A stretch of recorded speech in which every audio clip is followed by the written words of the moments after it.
الحمد لله رب العالمين والعاقبة للمتقين والصلاة والسلام على أشرف الأنبياء وسيد المرسلين أما بعد تمام تعریفات اللہ رب العزت کے لیے، درود و سلام رسول اکرم صلی اللہ علیہ وسلم کی ذات گرامی پر۔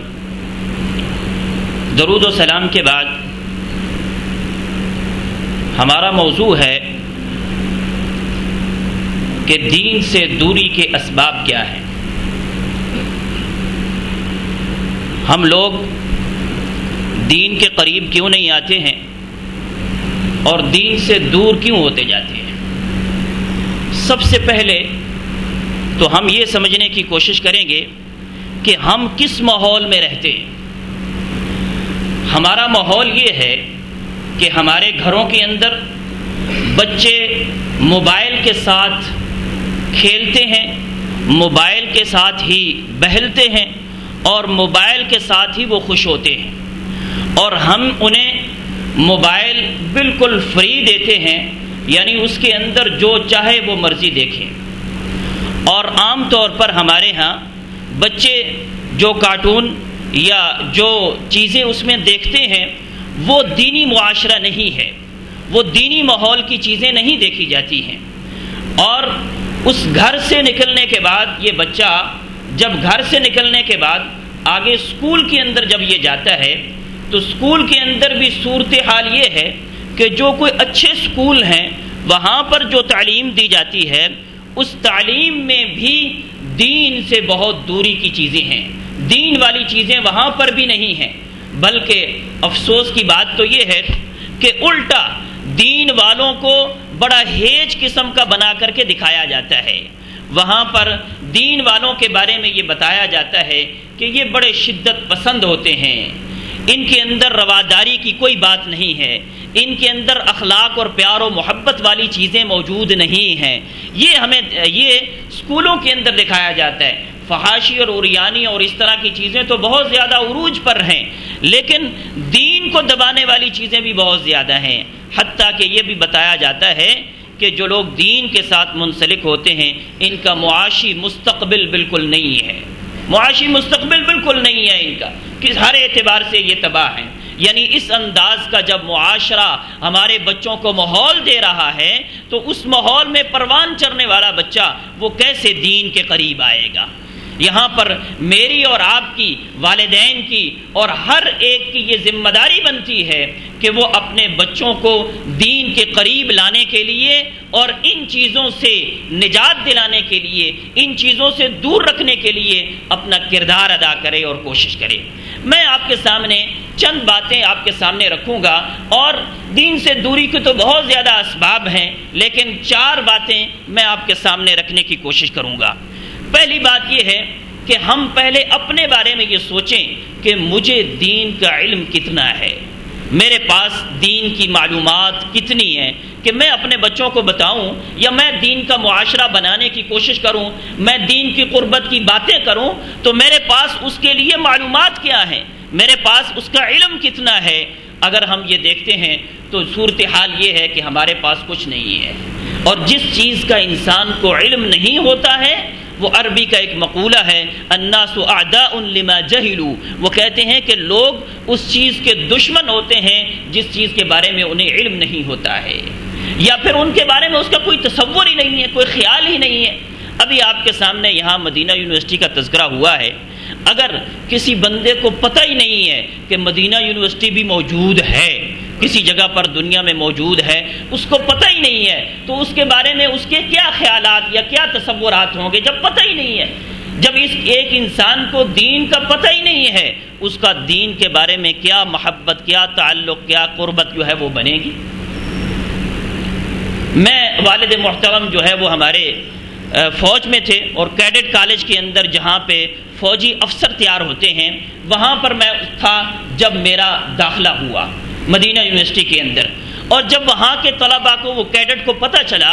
تو وہ بڑے حیران ہو رہے تھے کہ جناب دین والے لوگوں کی بھی یونیورسٹیاں ہیں اور دین والے لوگ بھی اسکالرشپ پر اس طریقے سے باہر کی دنیا میں جاتے ہیں، اور پھر مدینہ منورہ کے اندر ان کے لیے ایک یونیورسٹی کا اہتمام ہے، تو میرے بھائی دین والوں کا معاشی مستقبل بڑا روشن ہے، اور ان کے معاشی مستقبل کے اندر بہت ساری چیزیں موجود ہیں، اور یہ دین کا علم حاصل کرنے کے لیے کہیں آگے سے آگے بڑھ سکتے ہیں۔ تو میرے بھائی بنیادی بات جو علم کے حوالے سے میں کر رہا تھا وہ یہ ہے کہ ہمارا تو جب دین اترا ہے، یہ جو ہدایت ہمارے پاس آئی ہے، اس ہدایت کا پہلا کلمہ جو ہمارے پاس آیا تھا نا، وہ کلمہ تھا اقرأ بسم ربک الذی خلق۔ پہلا کلمہ ہی اقرأ سے شروع ہوتا ہے، پڑھائی سے شروع ہوتا ہے، پڑھنے کی بات کی جاتی ہے۔ تو میرے بھائی ہمارے اندر دین کی پڑھائی یا دین کا پڑھنا یا دین کے علم کے ساتھ ہمارا کتنا تعلق ہے، ہم یہ دیکھیں۔ جبکہ حدیث کیا کہتی ہے؟ طلب العلم فریضۃ علی کل مسلم، فرمایا علم حاصل کرنا ہر مسلمان پر فرض ہے، ہر مسلمان پر علم حاصل کرنا فرض ہے۔ اب وہ کون سا علم ہے؟ کیا ہر عالم دین، ہر بندہ جو ہے وہ مدرسے میں چلا جائے؟ نہیں میرے بھائی، بات یہ ہے کہ اگر میں نے نماز پڑھنی ہے تو نماز کا علم میرے پاس ہونا چاہیے، میں اگر طلاق دینا چاہتا ہوں تو اس کا علم میرے پاس ہونا چاہیے، میں نکاح کرنا چاہتا ہوں اس کا علم میرے پاس ہونا چاہیے، میں کاروبار کرنا چاہتا ہوں اس کا علم میرے پاس ہونا چاہیے۔ دین کون سے کاروبار کو جائز قرار دیتا ہے اور کون سے کاروبار کو ناجائز قرار دیتا ہے، یہ چیزیں ہمارے علم کے اندر آنی چاہیے۔ اور چونکہ میں ایک مسلمان ہوں، صرف لفظ کہنے سے مسلمان نہیں بن جاتا، بلکہ وہ اس کی معلومات حاصل کرنے سے، اس کے بارے میں معلومات حاصل کرنے سے اور اس کے اوپر عمل کرنے سے ہی انسان دین کے اندر کچھ بن سکتا ہے۔ آپ صلی اللہ علیہ وسلم نے فرمایا من سلک طریقا یلتمس فیہ علما سہل اللہ لہ طریقا الی الجنہ، جو شخص دین کے راستے پر، دین کے علم کے لیے چلتا ہے، فرمایا وہ جنت کے راستے پر چل رہا ہے۔ آپ اگر کوشش کریں کہ میں کسی عالم دین سے بخاری سیکھوں، کسی عالم دین سے قرآن سیکھوں، کوئی قرآن کا ترجمہ پڑھنے لگ جاؤں، کسی درس کے اندر بیٹھنے لگ جاؤں، تو میرے بھائی آپ جنت کے راستے پر جا رہے ہیں۔ اور کون ہے ہمارے اندر جو اس لیے دین سیکھتا ہے کہ میں اپنے گھر کا مدرسہ قائم کروں گا؟ کون اس لیے دین کا علم حاصل کرتا ہے کہ میں جو دنیا کو معاشرہ دوں گا، یا میں جو اپنے بچے، یہ جو میرے پاس امانت ہیں، یہ جب میں دنیا کو دوں گا، فیلڈ میں جائیں گے، معاشرے میں جائیں گے، تو یہ ایک دین کے داعی بن کر کے نکلیں گے۔ اگرچہ یہ کاروبار کرتے ہوں گے، اگرچہ یہ دنیا کے دوسرے معاملات میں ہوں گے، لیکن ان کو دین کی ہر ایک بات کا علم ہوگا۔ اور میں اس لیے اگر علم سیکھتا ہوں اور خود اپنے لیے عمل کرنے کے لیے اس کو سیکھتا ہوں، اور کہا یہ جاتا ہے کہ میں اب اس عمر میں کہاں سیکھ سکتا ہوں؟ میرے بھائی اگر اس عمر میں میرے پاس گاڑی نہیں ہے، اور گاڑی اگر آ جائے تو میں اس کو سیکھ جاؤں گا چند دنوں کے اندر۔ اور اسی طریقے سے کاروباری طور پر میرے پاس کوئی مشین، کوئی الیکٹرانک چیز ہے، اگر آج موجود نہیں ہے اور کل کو میرے پاس آ جائے تو 2 دن میں وہ بھی سیکھ جاؤں گا۔ اور اسی طریقے سے ہمارے گھروں کے اندر اگر ہماری عورتوں کے پاس کوئی الیکٹرانک نئی چیزیں آ جاتی ہیں تو وہ بھی ان کو سیکھ جاتی ہیں۔ صرف دین کے بارے میں ہم یہ کہتے ہیں کہ ہم سیکھ نہیں سکتے ہیں۔ افسوس کی بات یہ ہے کہ دین کے لیے ہم تو یہ بھی کہہ دیتے ہیں کہ ہمارے پاس وقت نہیں ہے، اور جس رب نے وقت دیا ہے، جس رب نے قوت دی ہے، جس رب نے جوانی دی ہے، جس رب نے زندگی دی ہے، اس رب کے لیے میرے پاس وقت نہیں ہے۔ اور میرے بھائی ہم تو اس سے بھی بڑھ کر کے کہتے ہوتے ہیں کہ جناب ہم آپ کو وقت بھی نکال کر کے دیتے ہیں۔ صحابہ کرام نے کیسے سیکھا؟ صحابہ کرام بڑی عمروں میں آئے تھے، اور انہوں نے آ کر کے کیسے سیکھا؟ صحابہ بیان کرتے ہیں کہ بلکہ حضرت ابو عبد الرحمن السلمی جو صحابہ کے شاگرد اور صحابہ کی اولاد میں سے ہیں، وہ فرماتے ہیں کہ صحابہ کرام 5 آیات اور 10 آیات کر کے سیکھتے تھے، اور انہوں نے اس طریقے سے پورا قرآن سیکھا ہے۔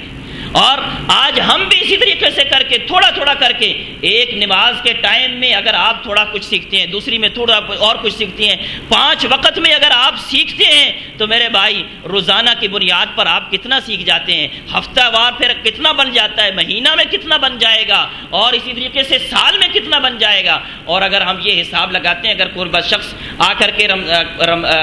کر کے مسجد کے اندر وہ یہ جو اذان اور اقامت کے درمیان کا جو وقت ہوتا ہے، اگر اس کے اندر اگر کوئی بیٹھ کر کے قرآن پڑھتا ہے اور ہر 5 نماز کے وقت ایسا ہی کرتا ہے تو تقریباً یہ 25 منٹ 5 منٹ اگر لگائیں تو 25 منٹ جو ہے وہ دن کے بنتے ہیں، اور 25 منٹ میں انسان عام طور پر روانی سے پڑھنے والا ایک پارہ جو ہے وہ قرآن کریم کا آسانی سے پڑھ لیتا ہے۔ اور اگر روزانہ آپ یہ معمول بناتے ہیں تو مہینے کے بعد آپ کا قرآن مکمل ہو جاتا ہے، اور اگر یہ معمول آپ ساری زندگی کا بناتے ہیں تو سال کے بعد آپ 12 دفعہ قرآن پڑھ چکے ہوتے ہیں۔ اور اگر 12 دفعہ نہ صحیح، میں کہتا ہوں آپ اس کو ترجمے کے ساتھ پڑھیں، 6 مرتبہ پڑھ لیں، 6 مرتبہ نہیں 3 مرتبہ پڑھ لیں۔ اور میرے بھائی جس نے 3 مرتبہ قرآن کو ترجمے کے ساتھ پڑھ لیا کیا اس کو دین سے دوری کے یا وہ دین کے بارے میں معلومات نہیں رکھے گا، دین سے قریب نہیں آئے گا؟ اور ہمارے ہاں ماحول نہیں ہے، معاشرہ نہیں ہے، ہم ماحول دیتے نہیں ہیں۔ ہم جب مدینہ میں پڑھتے تھے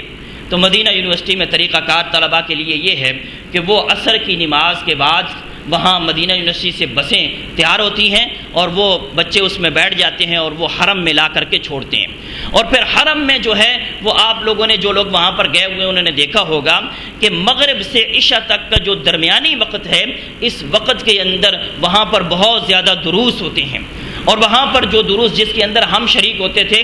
اس درس کے اندر شیخ عبد المحسن العباد حفظہ اللہ جو بہت بڑے عالم دین ہیں اور انہوں نے تمام سیاستہ کی کتب وہاں پر پڑھائی ہے اور محدث المدینہ کے نام سے معروف ہیں، مدینہ کے محدث ہیں۔ اور وہ جو حدیث کی کتابیں پڑھاتے ہیں وہاں پر صرف حدیث کی کتابیں نہیں، فقہی مسائل آتے ہیں وہاں پر، جناب راویوں کے حالات پر بات چیت ہوتی ہے اور دیگر چیزوں پر بات چیت ہوتی ہے، لمبی چوڑی گفتگو ہوتی ہے، اور اس کے اندر ہم بھی شریک ہوتے تھے۔ ہمارے اساتذہ جو PhD ڈاکٹر تھے وہ بھی اس کے اندر شریک ہوتے تھے۔ اور آپ کو یہ بتاؤں کہ وہ جو بسوں کے اندر ڈرائیور ہمیں لے کر کے آتے تھے نا، وہ ڈرائیور بھی ان درسوں کے اندر شریک ہوتے تھے۔ آج ہمیں تو بات سمجھ میں نہیں آتی ہے نا، آج ہمارا تو یہ ماحول بنتا ہی نہیں ہے۔ ہمارے ہاں ڈرائیور ہو اور پڑھائی اور قرآن اور یہ دین، یہ تو بڑی عجیب سی صورتحال ہے ہمارے ہاں۔ ہم نے وہ معاشرہ دیا ہی نہیں ہے، ہم نے وہ ماحول دیا ہی نہیں ہے۔ یہ ماحول میں نے اور آپ نے بنانا ہے، اور اگر ہم اس میں آئیں اور اس میں کوشش کریں، کوئی دور کی بات نہیں ہے کہ دین کے بارے میں جب ہمیں علم آ جائے گا، پتہ چل جائے گا۔ یہ جو لوگ باتیں کرتے ہیں نا کہ دین والے ایسے ہیں ویسے ہیں، انہوں نے دین میں آ کر کے دیکھا ہی نہیں ہے، ان کو دین کا پتہ ہی نہیں ہے، ان کو یہ تجربہ ہی نہیں ہوا ہے۔ ہم کہتے ہیں آؤ تجربہ کرو، یہاں پر دیکھو، پھر تمہیں پتہ چلے کہ دین کے اندر کتنی خیر اور کتنی برکات ہیں، کہ دین والے مارے نہیں پھرتے ہیں۔ یہ یونیورسٹیوں والے ہیں جو ڈگریاں لے کر کے ادھر ادھر گھوم رہے ہیں اور انہیں کوئی جگہ نہیں مل رہی ہے، انہیں کوئی جاب نہیں ملتی ہے، انہیں کوئی آگے روزی کا سلسلہ نہیں ملتا ہے۔ اور دین والے یہ لوگ ہیں جو کس کے بارے میں عام طور پر کہا جاتا ہے مولوی کبھی بھوکا نہیں مرتا ہے۔ تو پہلی بات جو میں کرنا چاہ رہا تھا وہ یہ ہے کہ ہمیں دین کا علم حاصل کرنا ہے۔ دوسری چیز، وہ آج کل ہمارے ہاں دنیا کی لالچ اور طمع اور دنیا یہ بہت زیادہ ہو چکا ہے، جبکہ ہم ہر نماز کے بعد یہ پڑھتے ہیں، بلکہ ہمارے ہاں کہا یہ جاتا ہے، یہ تصور ہے پیسہ ہے تو کچھ ہونا ہے جی، پیسہ نہیں تو پھر کی ہو سکتا ہے، پیسہ ہے تو دنیا خریدی جا سکتی ہے، پیسہ نہ ہو تو کچھ نہیں کیا جا سکتا۔ لیکن ابھی ہم نے نماز پڑھی اور نماز کے بعد ہم نے ایک جملہ پڑھا ہے، اس جملے میں ہم نے کہا اللہم لا مانع لما اعطیت ولا معطی لما منعت ولا ينفع ذا الجد منک الجد۔ اے اللہ جو تو دے اسے کائنات میں کوئی نہیں ہے روک سکنے والا جو اس کو روک دے، اور اے اللہ جو تو نہ دینا چاہے، پوری کائنات مل کر کے دینا چاہے، وہ نہیں دے سکتی ہے۔ میرے بھائی یہ ہمارا عقیدہ ہے، یہ ہمارا ذہن بن رہا ہے کہ اللہ رب العزت نے اگر ہمیں دینا ہے تو وہ دے کر کے رہنا ہے۔ اور یہ خزانے وَإِن مِّن شَيْءٍ إِلَّا عِندَنَا خَزَائِنُ، اللہ فرماتے ہیں تمام چیزوں کے خزانے ہمارے پاس ہیں۔ نَحْنُ قَسَمْنَا بَيْنَهُمْ مَعِيشَتَهُمْ، اللہ فرماتے ہیں ہم ہی ہیں جو معیشت دنیا کے درمیان میں یہ جو ہم نے تقسیم کی ہے یہ ہم نے کی ہوئی ہے۔ اور میرے بھائی جو آپ کے مقدر میں ہے وہ آپ کو مل کر کے رہے گا، اور جو آپ کے مقدر میں نہیں ہے چاہے جتنی مرضی دوڑ لگا لیں، ساری کائنات فتح کرنے کی کوشش کر لیں، جہاں مرضی پہنچ جائیں، جو آپ کے مقدر میں ہے وہی آپ کو مل کر رہے گا، اس سے بڑھ کر کے آپ نہیں جا سکتے، اس سے آگے آپ نہیں بڑھ سکتے ہیں۔ ہاں میرے بھائی،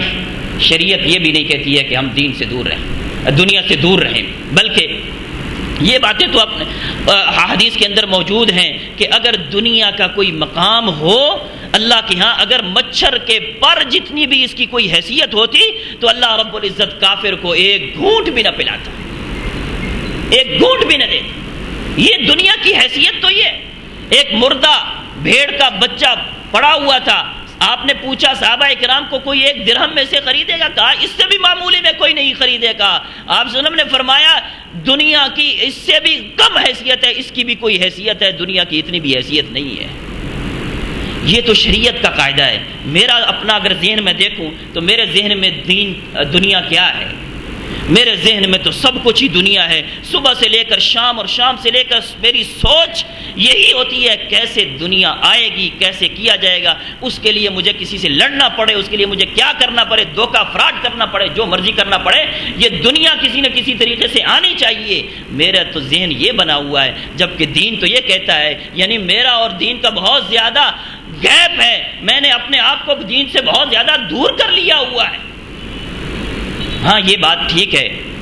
اس دنیا میں رہتے ہوئے دنیا کی ضرورت پڑتی ہے۔ اللہ فرماتے ہیں وَلَا تَنْسَ نَصِيبَكَ مِنَ الدُّنْيَا، دنیا میں سے اپنے حصے کو، اپنے نصیب کو مت بھولیے،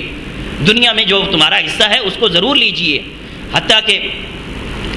ایک نبی صلی اللہ علیہ وسلم بیٹھے ہوئے تھے تو ایک ساتھی وہاں سے گزرا، صحابہ اکرام نے اسے دیکھا،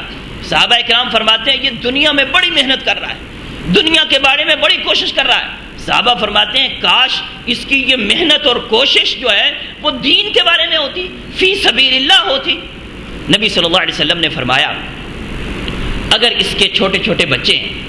اور یہ ان کے لیے کما رہا ہے اور محنت کر رہا ہے تو آپ صلی اللہ علیہ وسلم نے فرمایا فہو فی سبیل اللہ، یہ اللہ کے راستے میں ہے۔ پھر آپ نے فرمایا اگر اس کے بوڑھے والدین ہیں اور یہ ان کے لیے کمائی کر رہا ہے، کوشش کر رہا ہے، فرمایا فہو فی سبیل اللہ، یہ پھر بھی اللہ کے راستے میں ہے۔ پھر آپ نے فرمایا اگر یہ اپنے نفس کی عفت کے لیے کہ کہیں کسی کے سامنے ہاتھ نہ پھیلانا پڑے اس لیے کما رہا ہے تو فرمایا فہو فی سبیل اللہ، یہ پھر بھی اللہ کے راستے میں ہے۔ لیکن فرمایا اگر یہ کما رہا ہے ریاءً و مفاخرتاً، ریاکاری کے لیے، فخر کرنے کے لیے، بینک بیلنس بنانے کے لیے، کثرت کے لیے، زیادہ سے زیادہ مال جمع کرنے کے لیے اگر یہ کوشش کر رہا ہے تو فہو فی سبیل الشیطان، تو یہ پھر شیطان کے راستے میں ہے۔ اب دیکھیں کہ ہم اپنی ضرورتوں کے لیے لگے ہوئے ہیں یا اپنا سٹیٹس برقرار رکھنے کے لیے لگے ہوئے ہیں، کثرت کے لیے جو ہے وہ لگے ہوئے ہیں۔ ہم دیکھیں کہ ہم کس کیٹیگری کے اندر آتے ہیں۔ حضرت حکیم بن حزام رسول اللہ صلی اللہ علیہ وسلم کے پاس آئے، انہوں نے آ کر کے مال طلب کیا، آپ نے دے دیا، دوسری دفعہ مانگا آپ نے پھر دے دیا، تیسری دفعہ مانگا آپ نے پھر دے دیا۔ پھر آپ نے فرمایا اے حکیم یہ جو مال ہے یہ مال بڑا سرزبط اور یہ میٹھا ہوتا ہے، یہ انسان کو بڑا اچھا لگتا ہے، میٹھا لگتا ہے، لیکن آپ صلی اللہ علیہ وسلم نے فرمایا جو شخص اس کو مال کو لیتا ہے فمن اخذہ بسخاوت نفسہ، فرمایا وہ اپنے دل کی سخاوت اور غنا کے ساتھ غنی ہو کر کے، بے پرواہ ہو کر کے وہ لیتا ہے، لالچ نہیں ہے، طمع نہیں ہے۔ اور بغیر لالچ کی اگر کوئی شخص یہ دنیا کو حاصل کرتا ہے تو فرمایا بورک لہ فی، اس کے لیے برکت دی جاتی ہے۔ اور فرمایا ومن اخذہ باشراف نفس، اور جو شخص اس کی لالچ کر کے لیتا ہے، اب لالچ نہیں ہے تو اور کیا ہے جو صبح سے لے کر شام تک ہم لگے ہوئے ہیں اور اسی کے اندر پریشانی ہے، آخرت، دنیا، دین اور اس طرح کی چیزیں ہم بھول چکے ہیں، اسی کے اندر ہی لگے ہوئے ہیں۔ فرمایا جو شخص اپنی لالچ کے ساتھ یہ مال کو حاصل کرتا ہے لم یبارک لہ فی، اس کے لیے اس کے اندر برکت نہیں دی جاتی ہے۔ اس کے بعد حکیم بن حزام کے بارے میں آتا ہے، انہوں نے کہا کہ اب کے بعد میں کسی سے مال نہیں لوں گا۔ اس کے بعد حضرت ابوبکر، حضرت عمر جو ہمارے حکومت کے اندر ان کا حصہ بنتا تھا اس کے دیتے تھے، وہ اس حصے کو بھی نہیں لیا کرتے تھے۔ میرے بھائی دنیا حاصل کرنی ہے لیکن اس کے پیچھے نہیں پڑنا ہے، اس کی کثرت مطالبہ نہیں ہے اور اس کے اندر حرص اور طمع اور لالچ یہ کوشش نہیں کرنی ہے، بلکہ اس کے لیے برکت کی دعا کریں۔ رسول اللہ صلی اللہ علیہ وسلم فرماتے تھے اللہم بارک لنا فی مدینتنا وفی ثمارنا وفی مدنا وساعنا، فرماتے تھے اے اللہ ہمارے اس شہر کے اندر برکت ڈال، اے اللہ ہمارے پھروں میں برکت ڈال، اے اللہ ہمارے سا اور مد جو ہمارے پیمانے ہیں خرید و فروخت کے، ان کے اندر برکت ڈال۔ تو یہ میرے بھائی ہمیں مال جو دوسری چیز ہے جس کے پیچھے ہم لگنے کی وجہ سے ہم دین سے دور ہو رہے ہیں، یہ مال تو میری قسمت کا جو میرے مقدر کا ہے وہ میرے پاس آ کر کے رہے گا، وہ جانے والا نہیں ہے، اور اس کو حاصل بھی کرنا ہے لیکن اس کے پیچھے اس انداز میں نہیں بھاگنا ہے جس انداز میں دنیا اس وقت بھاگ رہی ہے۔ اور اس کے بعد ہم اپنے ایمان کا جائزہ لیں کہ ہمارا ایمان کیا ہے، ہمارا ایمان کیا ہے، ہم کس قدر اس پر یقین رکھتے ہیں، ان باتوں کے اوپر جو احادیث ہم ہر درس کے اندر، ہر جمعے کے اندر، ہر جگہ پر جو احادیث اور رسول اللہ صلی اللہ علیہ وسلم کے فرامین اور قرآن کریم کی آیات سنتے ہیں، اس پر ہمارا یقین کتنا بنتا ہے؟ کیا ڈاکٹر کی بات پر جتنا یقین ہے اتنا یقین ہوتا ہے؟ کیا ہم جب بینک والوں کو پیسے دے دیتے ہیں، بینک والوں پر ہمارا جتنا اعتماد ہے اتنا اعتماد ہمارا ہوتا ہے؟ یہ کم سے کم یہ بجلی کی تار، ہمیں پتہ ہے کہ ننگی تار ہے، اگر اس کو ہم ہاتھ لگائیں گے تو کرنٹ لگے گا، جتنا ہمیں اس تار پر یقین ہے، کیا رسول اللہ صلی اللہ علیہ وسلم پر اتنا ہمیں یقین ہوتا ہے؟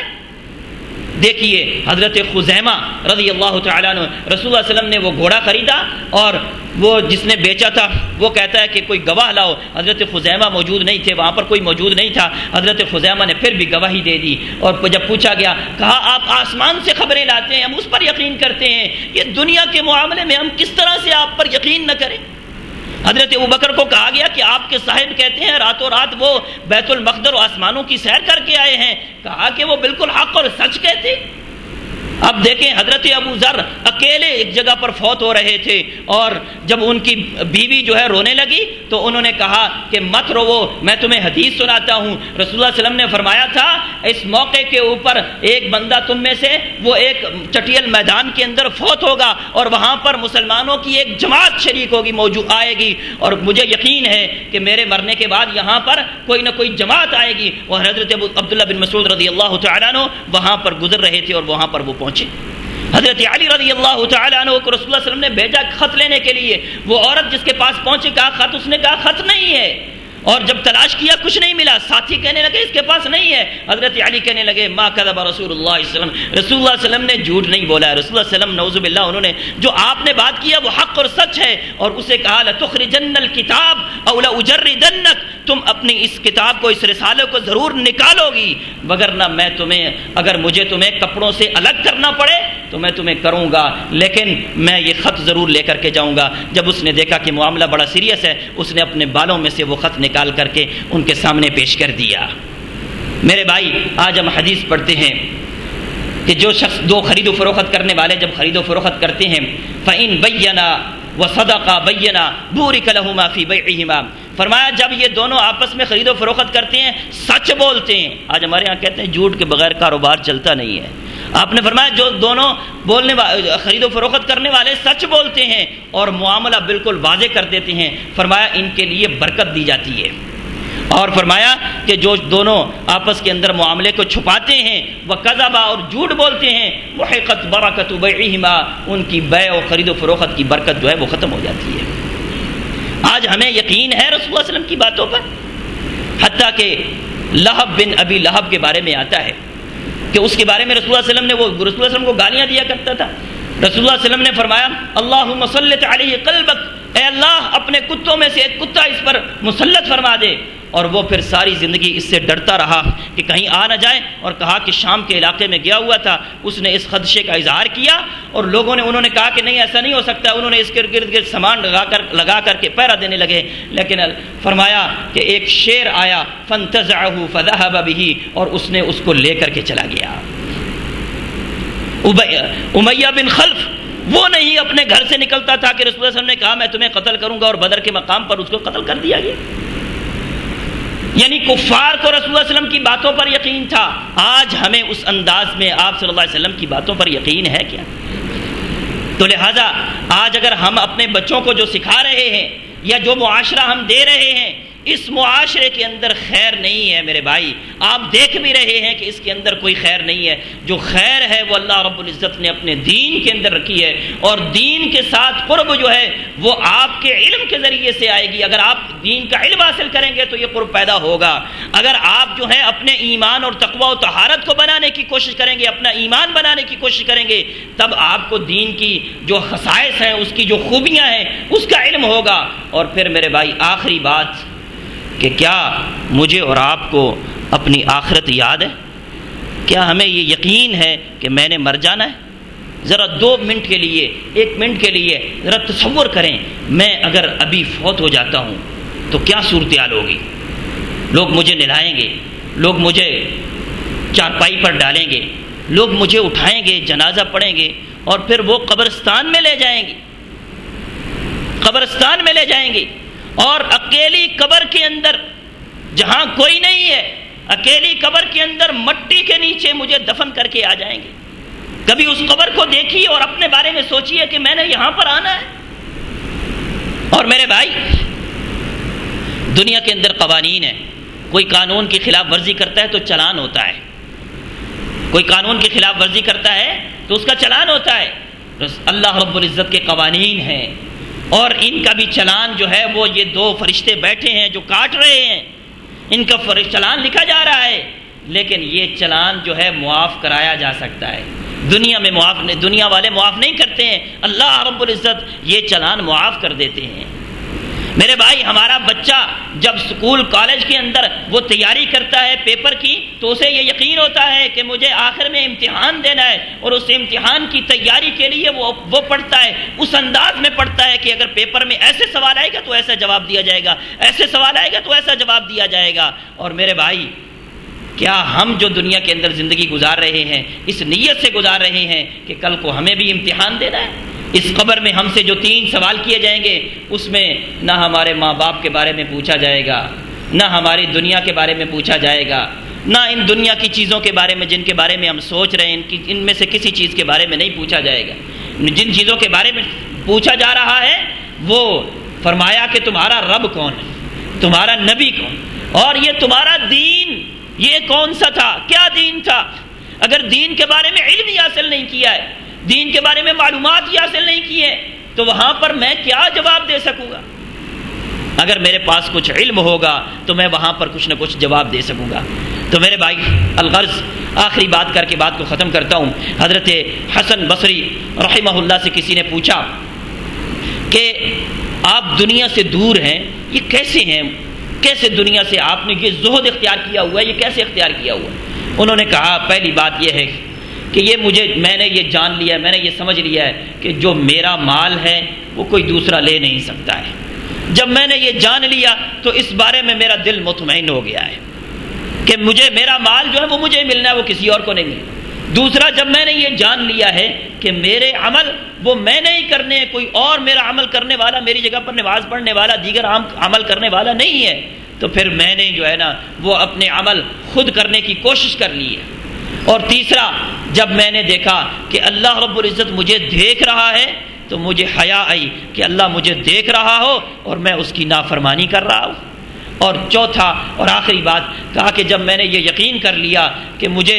مرنا ہے اور آخرت میں اللہ کے پاس جانا ہے، تو مجھے یہ حیا آ گئی اور میں یہ عمل کرنے لگ گیا کہ کل قیامت کی تیاری کرنے لگ گیا کہ کل کو اگر رب نے کوئی سوال کر لیا تو رب کے سامنے کیا جواب دوں گا، میں اس کی تیاری کے اندر مشغول ہو گیا ہوں۔ تو میرے بھائی، دنیا سے دوری کے بہت زیادہ اسباب ہو سکتے ہیں، کچھ اسباب شاید آپ کے ذہن میں بھی آئے ہوں گے، لیکن یہ چند ایک اسباب جو آپ کے سامنے ذکر کیے ہیں، اگر ان کے ذریعے سے ہم قرب اختیار کریں گے تو ہم اپنے بچوں کو ایک اچھا معاشرہ دے سکتے ہیں، ایک بہترین ماحول دے سکتے ہیں۔ اور میرا اور آپ کا یہ کردار ہے کہ میں گھر کے اندر بھی کردار ادا کروں، معاشرے کے اندر بھی کردار ادا کروں، اور اپنے نفس کے حوالے سے بھی ایک کردار ادا کروں، اور میں اپنے علم کا بھی بندوبست کروں، دنیا کے بارے میں بھی اپنی سوچ کو درست کروں، اور میرے بھائی اسی طریقے سے اپنے ایمان کو بھی ٹٹولوں کہ میرا ایمان کتنا ہے، میرے ایمان کے اندر کیا پاور ہے، آج میرے ایمان کی پاور جو ہے وہ کتنی بن چکی ہے، اور ایک نہ ایک دن میرا آخری ٹھکانہ جو ہے